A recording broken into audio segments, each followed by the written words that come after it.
পশ্চিমবঙ্গের এই অঞ্চলের মধ্যে দেখা যায় বিস্তীর্ণ সমভূমি, যেই সমভূমিতে চাষবাসের সুবিধা রয়েছে এবং পশ্চিমবঙ্গের এই সমভূমি অঞ্চলে যদিও খনিজ সম্পদের ভাণ্ডার সীমিত, তবুও এখানে ভৌগোলিক বিভিন্ন কারণের জন্য বিভিন্ন শিল্পাঞ্চল গড়ে উঠেছে।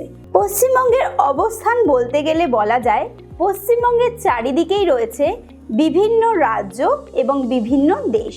রাজ্য হিসাবে দেখতে গেলে দেখা যাবে পশ্চিমবঙ্গের পশ্চিমে রয়েছে বিহার এবং ঝাড়খণ্ড রাজ্য, পশ্চিমবঙ্গের পূর্ব দিকে রয়েছে আসাম রাজ্য এবং বাংলাদেশ, পশ্চিমবঙ্গের উত্তরে রয়েছে সিকিম রাজ্য এবং নেপাল ও ভুটান দেশ, এবং পশ্চিমবঙ্গের দক্ষিণে রয়েছে বঙ্গোপসাগর।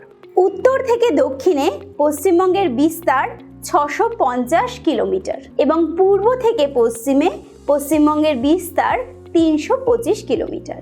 পশ্চিমবঙ্গের পূর্ব থেকে পশ্চিমে দ্রাঘিমাগত বিস্তার হলো 85 ডিগ্রি 50 মিনিট পূর্ব থেকে 89 ডিগ্রি 50 মিনিট পূর্ব দ্রাঘিমা রেখা পর্যন্ত। সম্পূর্ণ ভিডিও দেখতে ডাউনলোড করো আচার্য অ্যাপ।